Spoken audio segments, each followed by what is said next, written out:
Hey everyone, welcome. I think we've started. We are now live on Discord, YouTube, LinkedIn, and Instagram. So, thank you so much for joining in. I think a lot of people are still popping in. So, while you're all still popping in, and I hope I'm audible on all of these different platforms, give me a thumbs up or any reaction if you will, if you can hear me. So while people are still popping in, a couple of housekeeping rules. So this is a live where I talk about AI. You can ask me anything about AI. It could be about your doubts and or questions and AI careers, concepts, agents, tools, and how to actually use AI in real life. So the platform is yours, and if the chat gets quiet on all of these different platforms, I'll start something on my own. All right, like addressing common AI questions I get anyway in the workshops that I handle and a lot of different discussions that I go on. So I think, all right, let me start with one important reset for this whole Ask Me Anything session to get started. All right. Um, I guess. All right, people have started putting questions in the chat. Oh, hello, hi. Thanks for asking all of these, starting to ask all of these questions. Anyways, let me start with this one important question that I most commonly get when I talk to a lot of different people across all of the platforms and all of the different conferences that I go to.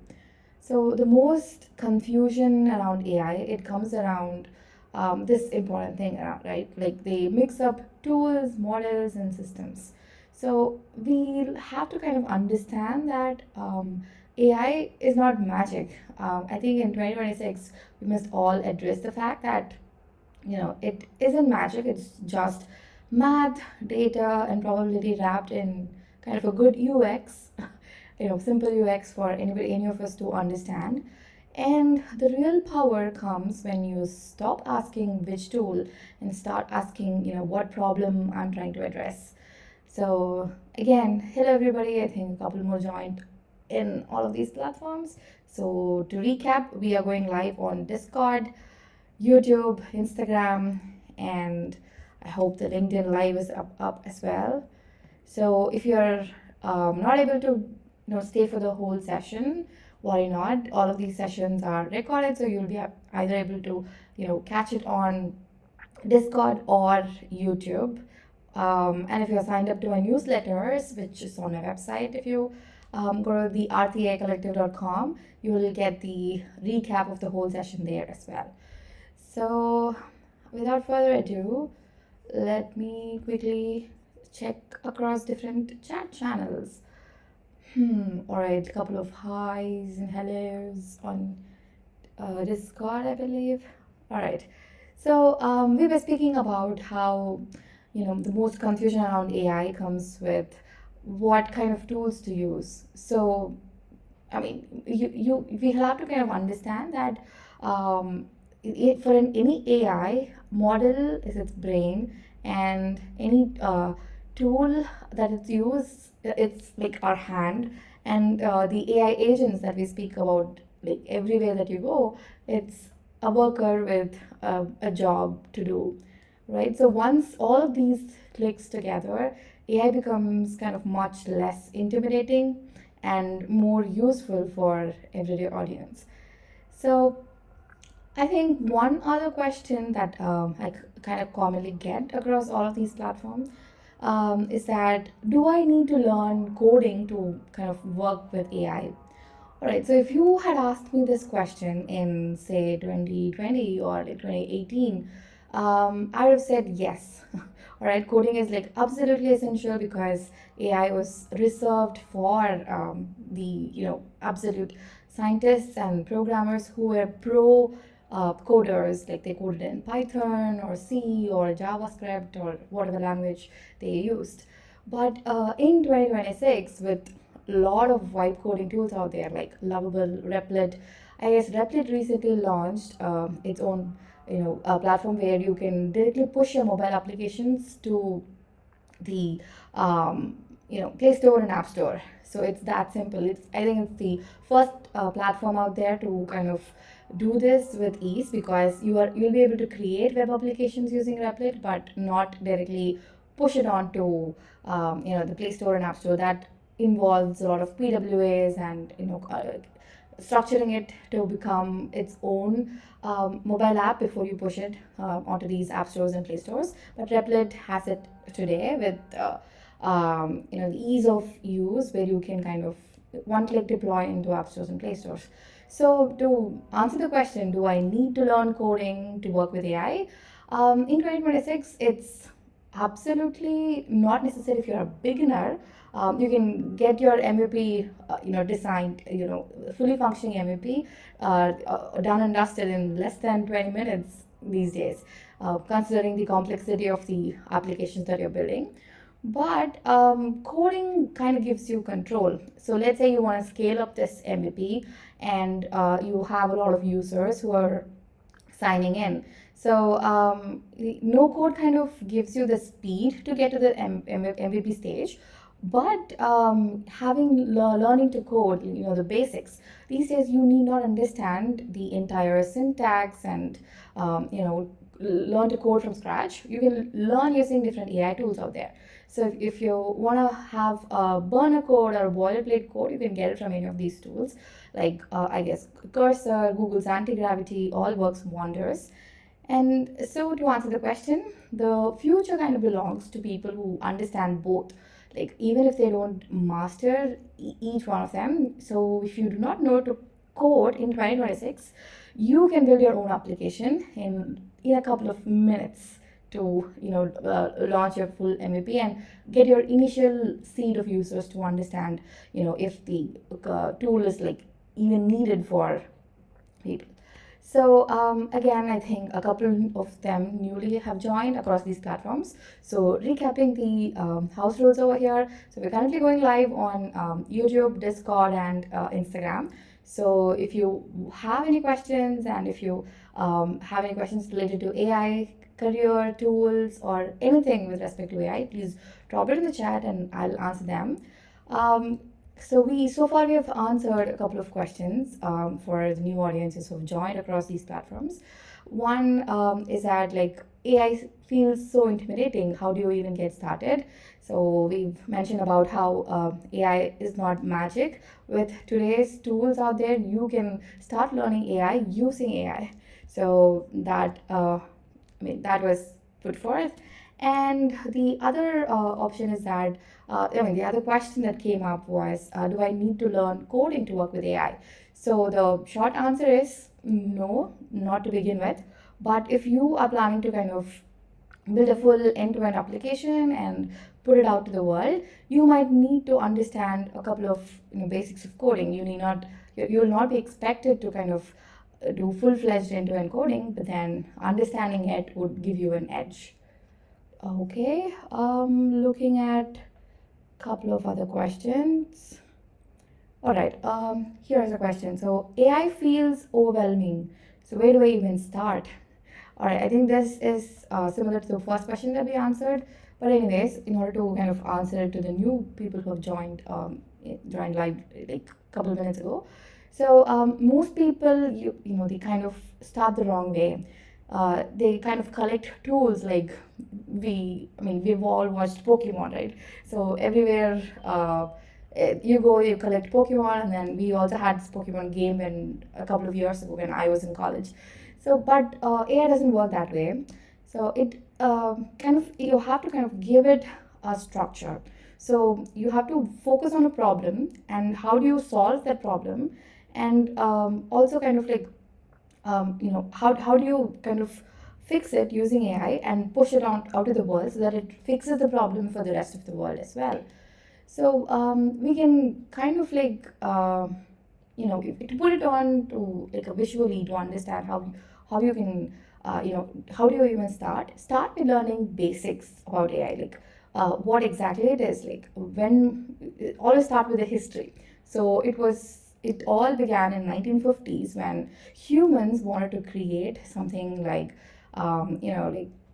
an intelligence which is similar to human intelligence, and also which can kind of perform activities that a human can do. All right, so that's how the term artificial intelligence was coined in 1950. So since 1950, the scientists have been trying to kind of make human intelligence and then bring in a lot of tools and models and algorithms to kind of achieve that intelligence. We have still not attained it like 100%.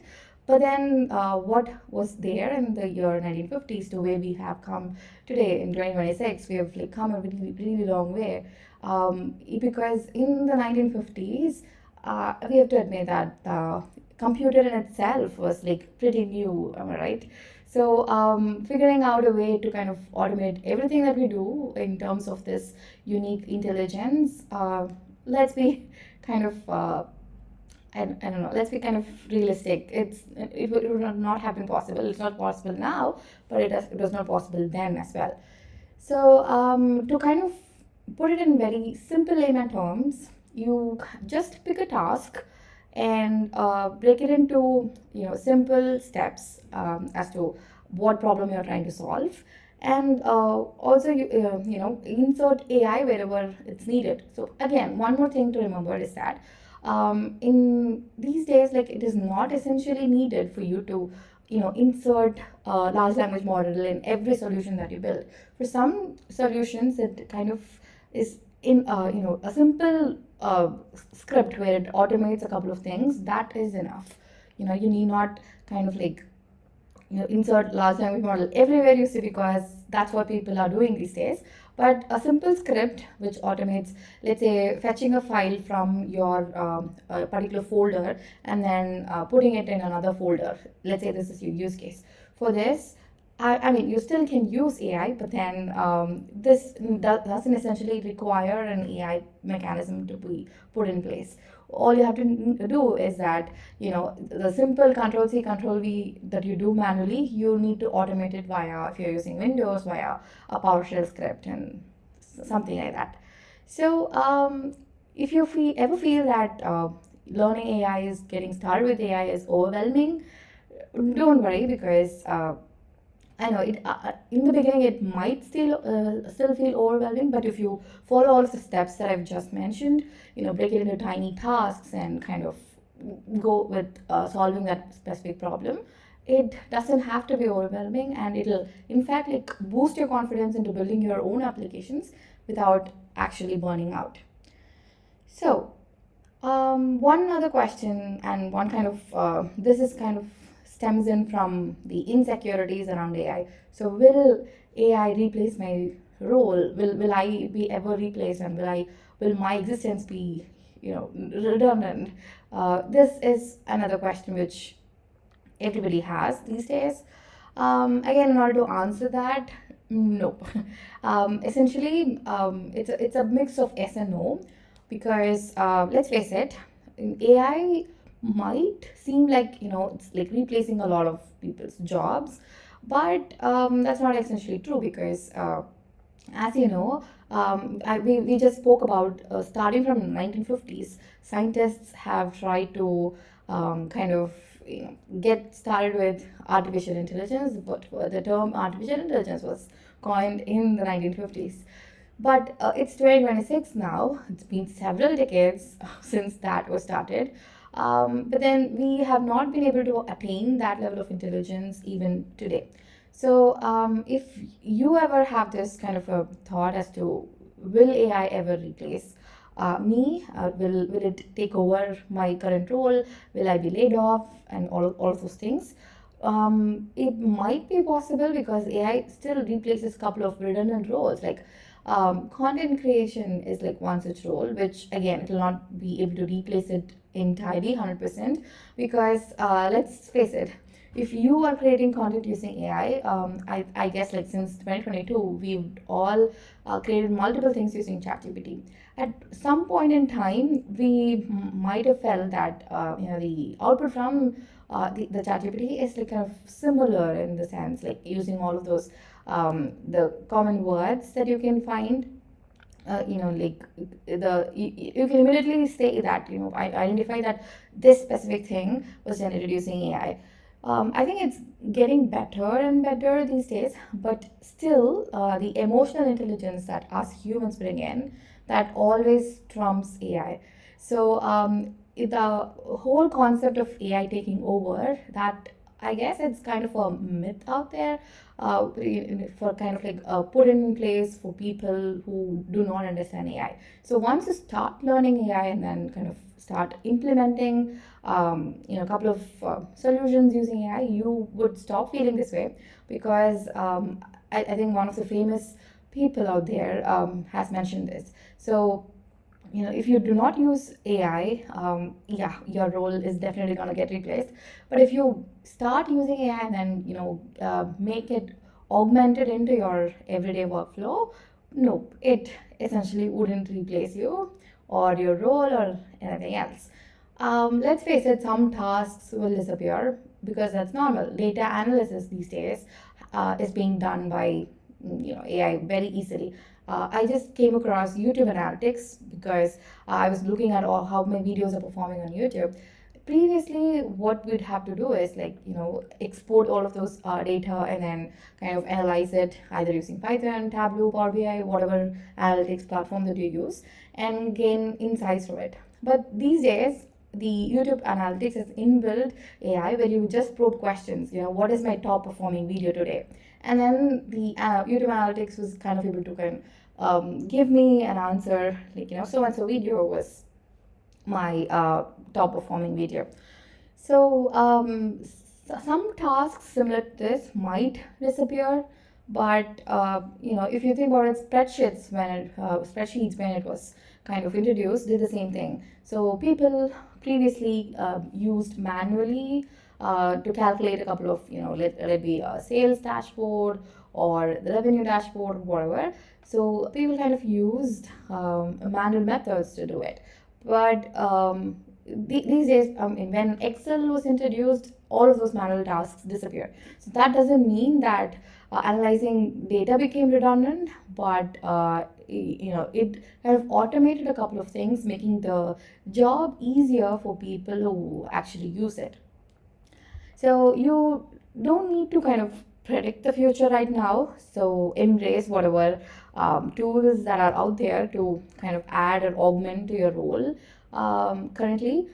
But again, you need to adapt faster than ever today, because each and every day there are a lot of different tools that are coming out.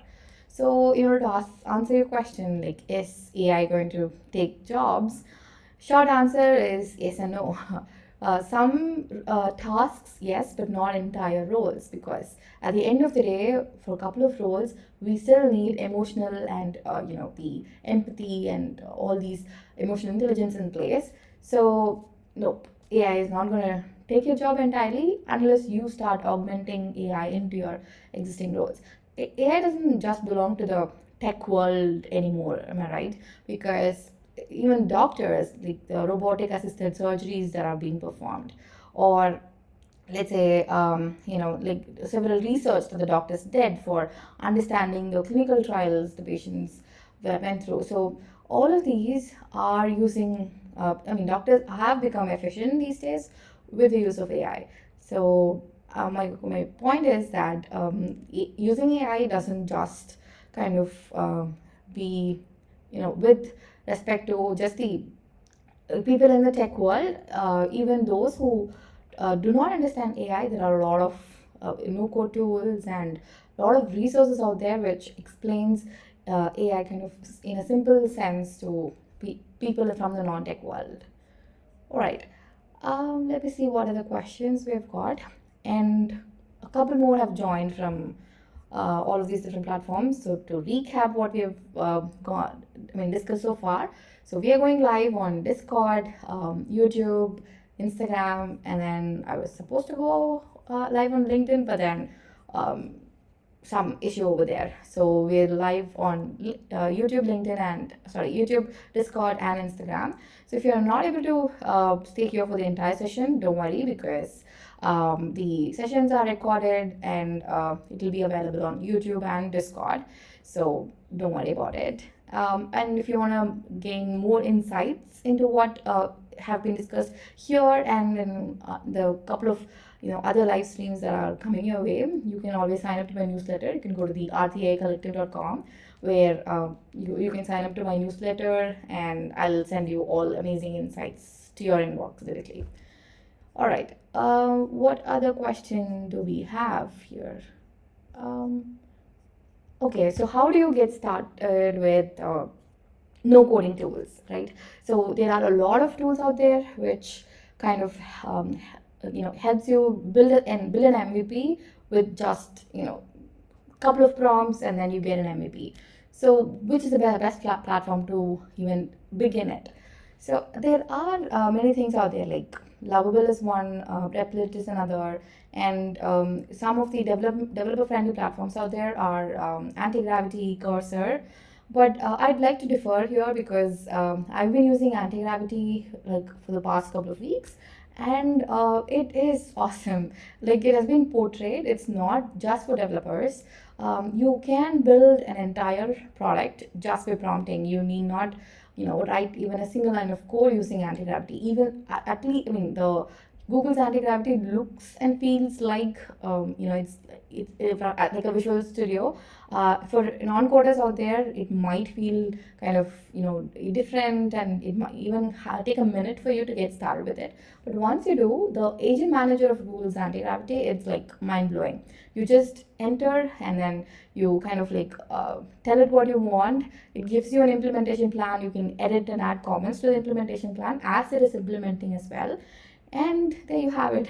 So yeah, to recap, the no-code tools are entirely non-developer friendly no-code tools. You have Lovable, Replit.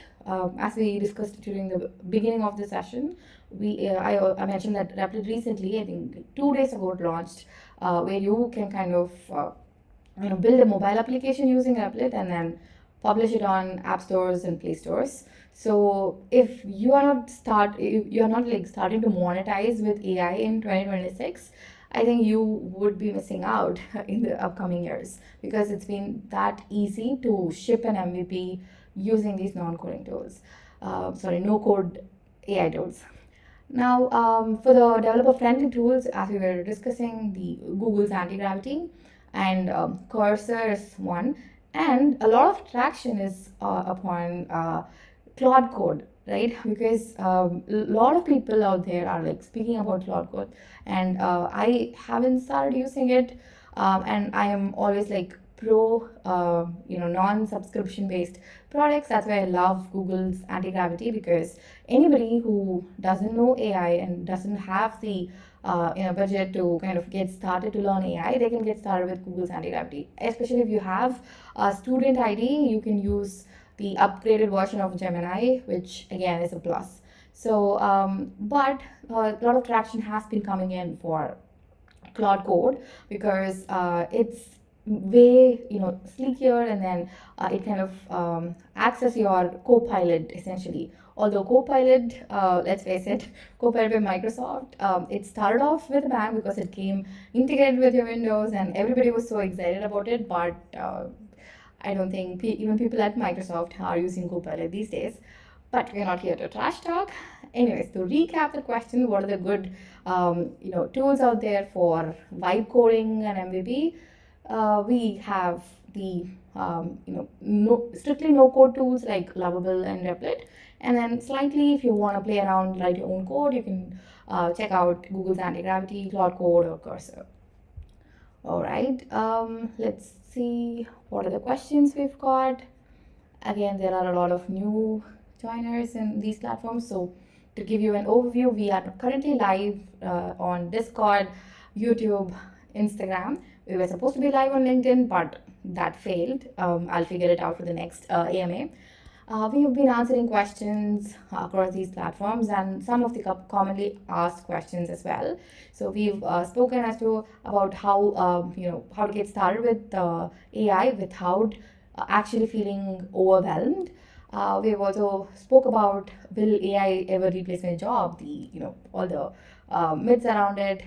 And again, we also spoke about a couple of no-code tools, no-code, low-code tools that people can get started today, right away.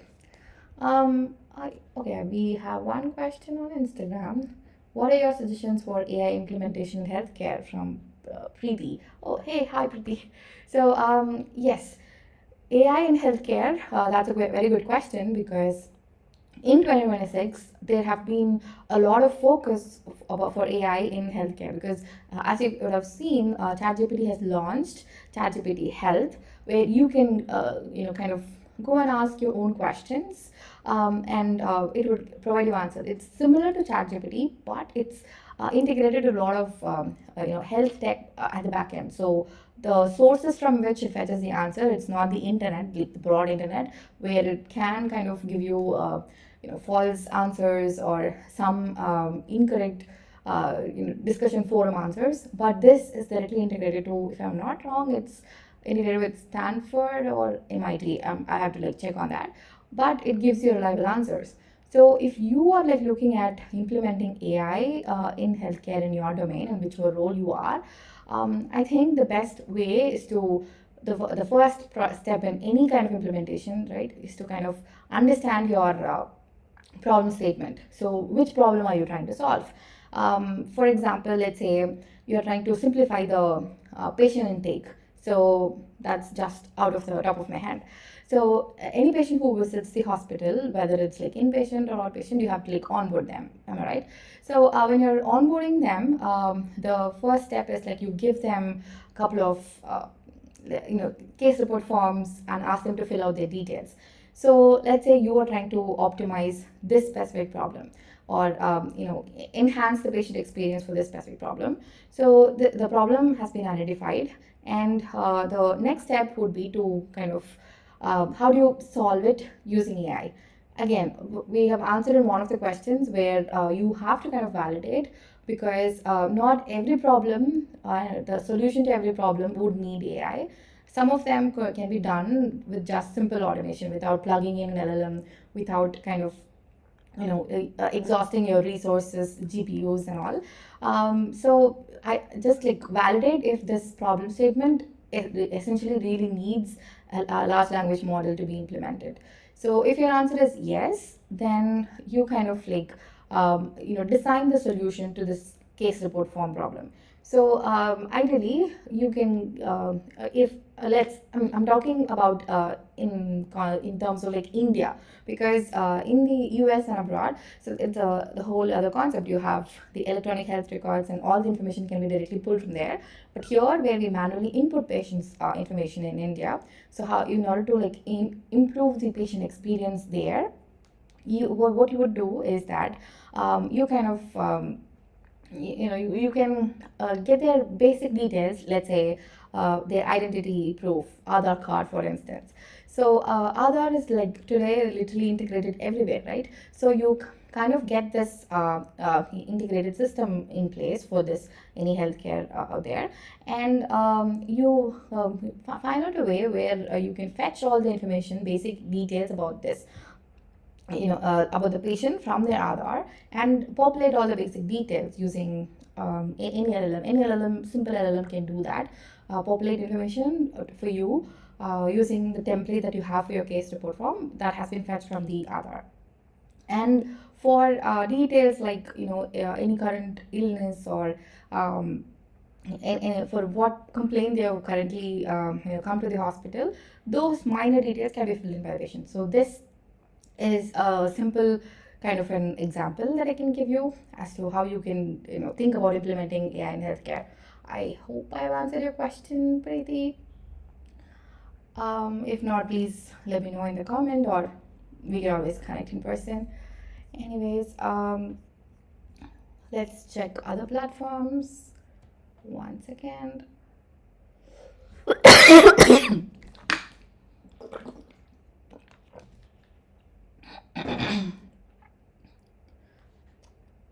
Alright, that was a small water break.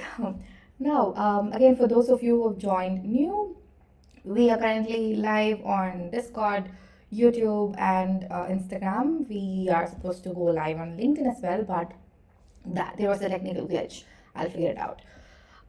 We are answering questions from all of these platforms, and also a couple of common misconceptions around AI. And again, if you have any questions, feel free to drop it in the chat. I'll answer it for you. All right, we have another question. Can AI think on its own? Okay, this again, it's a common misconception, because let's face it, can humans think on their own? Yes, that's a given. Yes, I currently am thinking. I'm formulating an answer right now to give you the best answer out there, because I'm a human and I can think. But can your phone think on its own? Can your computer think on its own? No, right? Because even though we've learned in school that CPU is the brain of your computer and so on, but that's all just analogy and metaphors. It is not literally brain. So to answer your question, nope, AI cannot think on their own. AI systems kind of operate inside boundaries that are set up by humans. They have data, objectives, and constraints. Like it might look creative because it has been designed that way, and how it is like kind of being creative is that it is remixing patterns in a very clever way. So it's all prompt engineering behind it, all neural networks that are behind it. Which again, in a sense, if you think about it, we also have a lot of neural networks in our brain. So, but it has been designed by the humans to help humans. So, not really, AI cannot think on its own, even though it can be creative. We are not living in a sci-fi world right now, so nope, it is not plotting to take over the world and then kill all of us. So if that's what you're thinking, I think you have to kind of change your thought process, right? One more question we have is that, oh, right, whether AI answers are always correct. All right, so you're asking me if you can rely on answers that an AI generates. Well, no, you should not blindly believe or blindly listen to anybody. For that matter, it's not humans, not AI, not anyone. So you always have to implement this trust but verify. So so get the answers from the AI. Use ChatGPT, Gemini, or any AI tool that you use, but always like implement guardrails out there. So this applies to those who are using AI for their day-to-day basis to understand, to learn or to get everyday news and so on. And also for those who are implementing this in your organizations, right? So it can be a customer-facing tool, or it can be, a developer-friendly tool, or any tool that you create. You have to ensure that whatever output is generated by the AI, you should always have a human in the loop to verify it and kind of, excuse me, verify it and approve it before it goes live, before it kind of gets used by the rest of the world. So trust me when I say this, if you don't do this, then especially in an organization, if you're trying to implement AI without any guardrails and human in the loop, you would kind of, a lot of your brand might get damaged, and you as a person who has implemented that AI might get damaged. So yeah, there you have it. So AI doesn't always answer correctly. It just gives you the predictions of different words out there. So you always need to like proofread and verify before actually using the answer. All right. What other questions do we have? Okay. All right. So here is one more question. I'm having difficulty reading it. Okay, again, should you be worried that AI will take your job? No, not essentially. We have addressed this in the beginning of the segment. It will not take your job. It is 2026 where people are actively using AI in their everyday jobs and everyday life to learn, to work, and also to kind of exist. If you go to WhatsApp, you have Meta AI. So add the Meta AI to your WhatsApp group, and it helps you summarize the conversations, schedule meetings, and even like if you kind of like have a meeting on WhatsApp, it gives you the transcription of the meeting as well. So you if you start using AI and try to understand the different tools that come out every day. I know it's very fast, and I know every single day you have new things coming up. But if you keep up with the pace and kind of understand the high level idea of what it is, then I guess AI will never replace your job. So before AI replaces your job, you start replacing it on your own. That way, no one else will come intervene and then start replacing your job for you. So you start automating the couple of tasks that you do every day. Let's say you work in kind of an admin role where you have to check the different server if they are up or not, like each and every day. So what you would do is that you would log into the servers, check their status, and then kind of log it somewhere that you've done this activity. So this is something that you do every single day. So try and verify and kind of like understand if this can be automated. So can you deploy an AI agent which logs in the server on your behalf, checks the status of the server, and then logs it somewhere. So if you can do this specific automation, I am pretty sure that this might not be the only job or only task that you do in your role. You might have several other different tasks in place.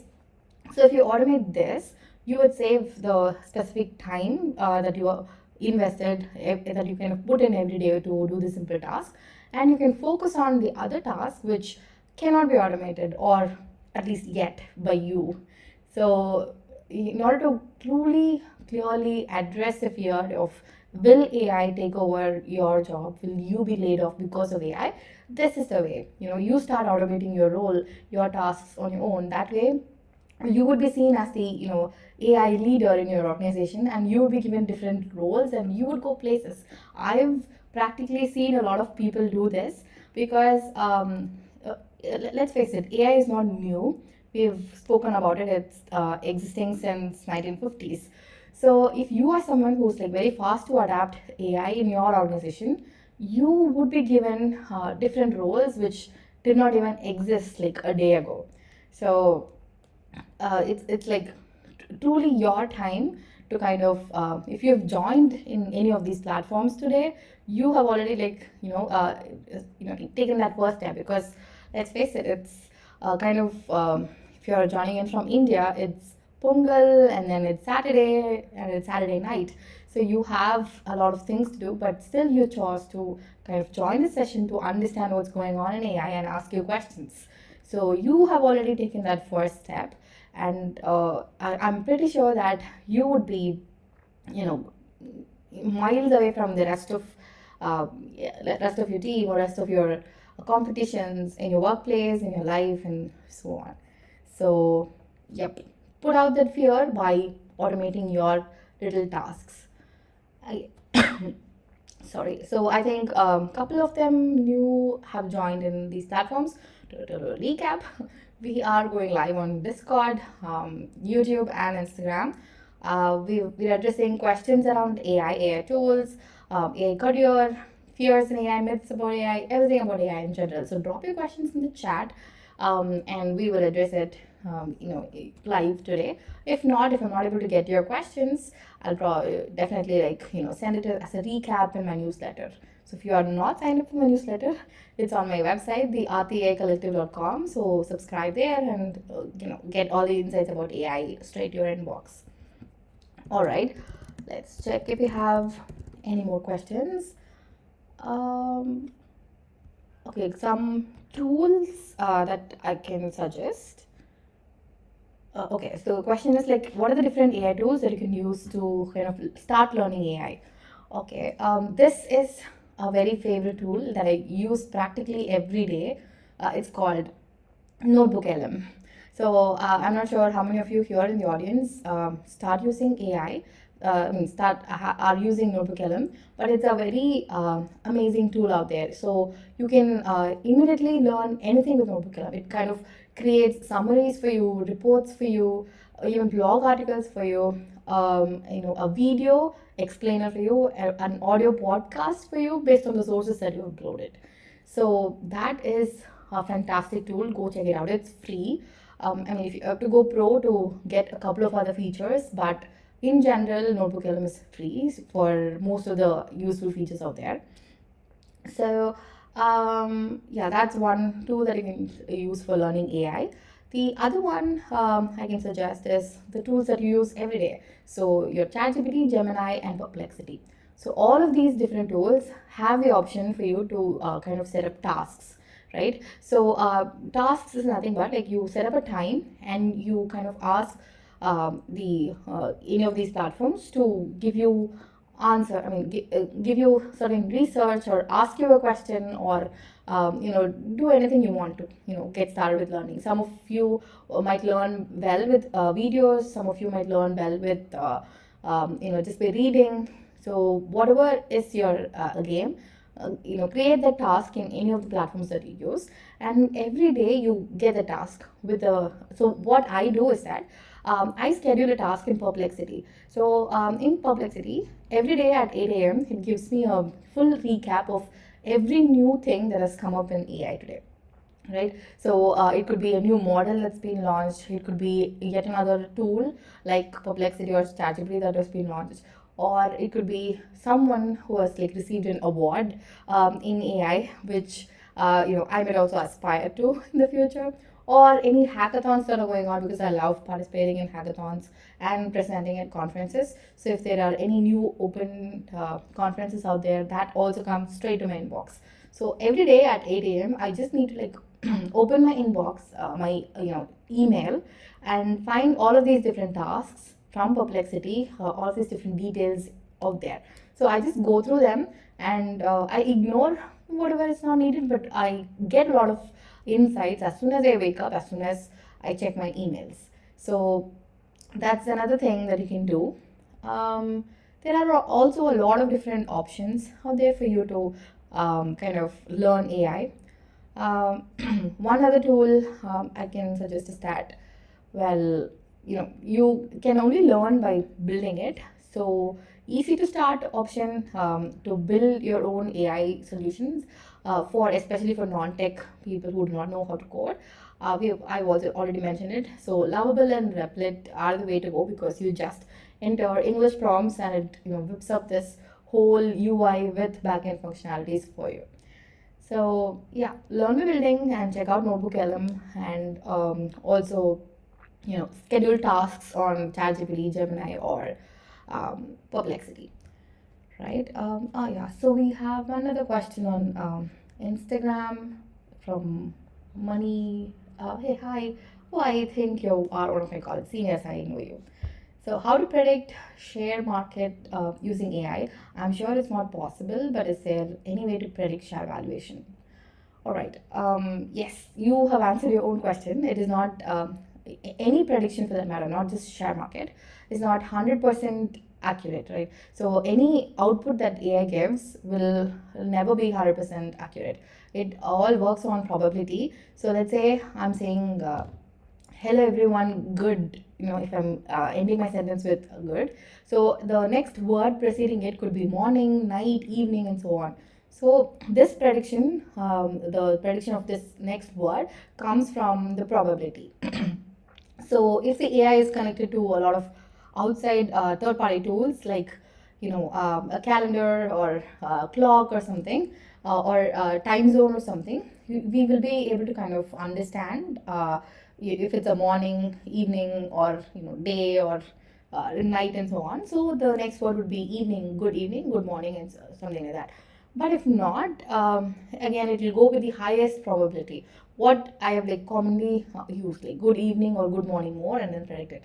Similar way, if you are trying to predict share market using AI, so you have a lot of data. I think over the years, if you take for a specific stock, if you want to predict, you have information as to how the stock value has gone up or gone down over the couple of years. You can kind of use that data, understand the patterns of that's happened over the years, and try and get your model to give you a prediction with the highest probability. That is the least that you can do, but you can never know the accurate prediction. What if the prediction that you do today might be helpful, and maybe the stock value goes up and you buy it and you become rich overnight. That might also happen. But again, the output of AI always comes with this specific bottleneck that you cannot entirely rely on it. So I guess I've answered your question. You cannot predict it, but you can try to, and you might end up with, let's say, at least 98% probable result, which you can still kind of rely on, because instead of going blind and buying a stock, you just have data backed information, so you can kind of trust it and give it a try. And the main interesting thing about AI is that you can kind of optimize it and then make it better. So you can incorporate something called reinforcement learning, and every time an AI makes error, you give feedback to it, so the next time it doesn't make that error, and also it understands the errors that are similar to the error that it has just made. So eventually, as and when as the time progresses, your model becomes better each day. So that's something that you can try. All right, I hope you have answered. If not, please let me know in the chat. I'll answer any more questions that you have. Okay, we have one more question where they've asked, like, can AI be biased? Well, yeah, absolutely. Because let's face it, AI has been trained on information fetched from like data that's been generated by us humans. So we as humans are biased, don't you think? So we have so many biases. Some of us are vegetarians, some of us are non-vegetarians, some of us follow a particular religion. We are biased towards which country should win the cricket match. So there are a lot of biases out there. And the AI, as we know today, that's it can be ChatGPT, Gemini, Perplexity, or Perplexity uses a lot of different large language models. So all these different large language models have been trained on the data that's existing in the internet. So the data that is on the internet created by us humans are in fact biased. So any data that's, like, if you remember correctly, when ChatGPT and Gemini, their image models were launched, it only created images with focused on people in the Western country. Like, it was criticized to be racist at some point in time. So you can never create people who look like people from the other parts of the world, like, let's say, India, Asia, Africa, and so on. It just was biased, and because the entire training data was, like, majority of them were from the people from in the western part of the world. So it's not the AI's fault. It's not even the fault of, like, who trained it. It's just that was the majority of the information that was available for the training the model at that particular time on the internet. So yeah, that is one of the biases. So to answer your question, yes, AI kind of learns from the human created data, and humans are, like, known to be the most biased species on the earth. So if the data is skewed in any way, let's say you kind of train a language model with only English data, and you kind of talk to it in some other language, let's say Tamil, Telugu, or French or something, it will not be able to answer, or at least it will hallucinate if you have not set any guardrails. So yep, if the data is skewed, and you will find incorrect results in your output, which are labeled as hallucinations. So bias is essentially not a bug in the AI that can be just deleted and you can move forward, but it has to be continuously monitored. Even today, as we know it, any AI out there could create kind of biased information. So it always supports your answers if you think about it. So when you say, hey, I'm feeling so low today, pump me up, you're I don't know if you've tried this. ChatGPT or Gemini will kind of figure out everything that you've shared with it to pump you up like crazy. So let's say you are some major developer, and then it will pump you up saying that, hey, you've written this many lines of code in the last 1 month. No one else has done like that. So that again is a bias. So you can today ChatGPT has an option where you can go ahead and then change the how your ChatGPT responds to you, whether you want it to be too friendly or you want it to be very critical about whatever questions you ask. But that again is a bias. So yep, AI can definitely be biased. So that's why we have to set up guardrails in place, because for some use case, this bias can be a feature. But for another use case, this bias can again damage your brand, damage the organization's reputation. And if you are the one who's like implementing it, then your role might be in danger. All right. Okay, so we have 8 minutes left. So if you have any more questions, you can kind of drop it in any of these chat windows, Instagram, Discord, or YouTube. So I'll answer them. What other questions do we have? You're a teacher, and if AI can replace. Oh, okay, this is an interesting question. So one of you is asking, like, if AI can replace teachers.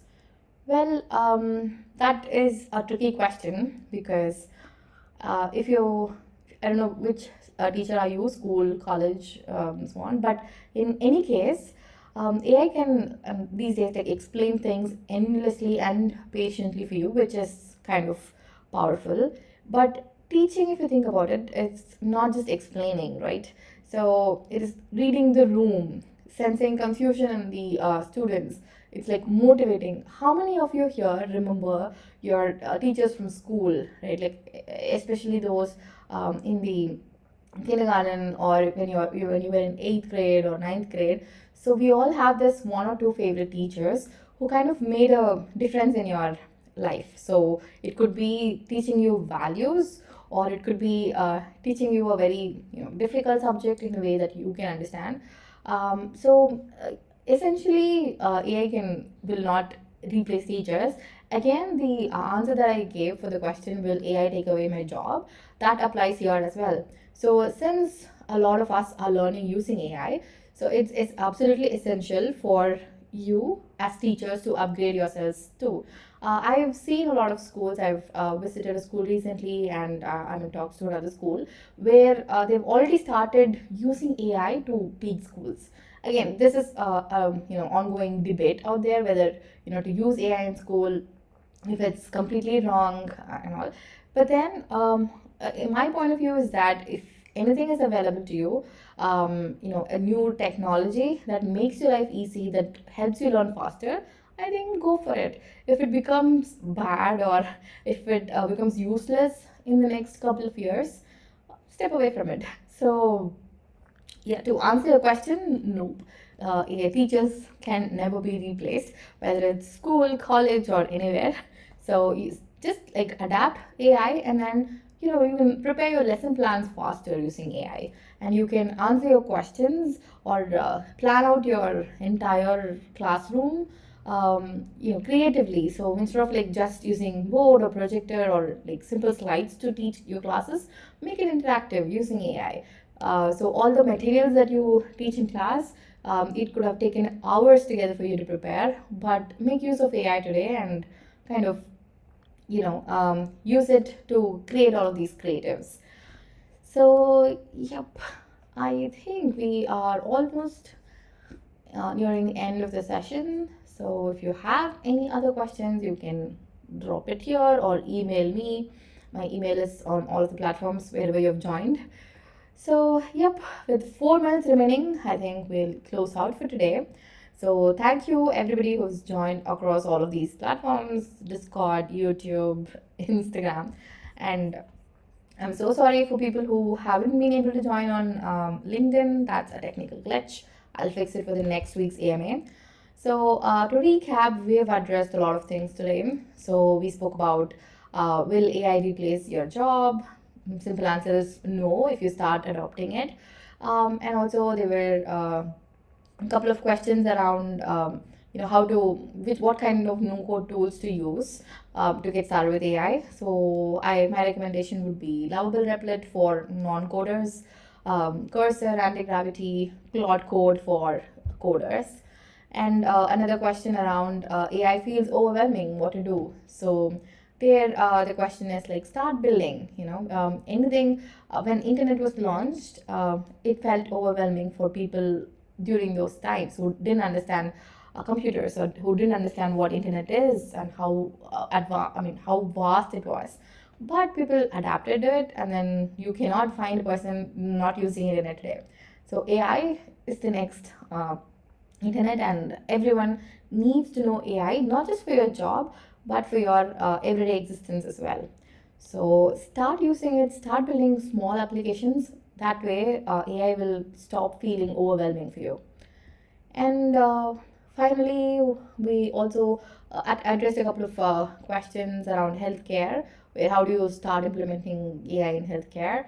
So again, there, identify the problem statement, then design a solution where you can use AI to kind of, fix those solutions, fix those problems, and then implement it. But the key thing here is that not every solution would need AI to fix it. There are a lot of options out there where, without the use of large language models, without draining your resources, you can implement a solution, an automation solution. So just validate if you do really need AI to kind of fix this problem, or you can simply write a simple script and automate it. So that was said, and someone asked like if AI can predict share market details very accurately. Again, AI can never predict anything accurately. It can only give you the most probable answer to your question. So always have guardrails, always have human in the loop, which also answers one of the questions as if AI can be blindly trusted. And also there is another question, is AI biased? Again, yes, AI is biased because it is trained on the data that's being generated by the humans. So humans in general are biased. So that's the recap of all the questions that was discussed today by you, the participants who asked me across all of these platforms. So again, thank you so much for joining today for this live AMA. I will kind of touch base with you next week, same time, same platforms, and I'll fix LinkedIn. So thank you. Thanks everyone for joining. I'll see you next week. Bye.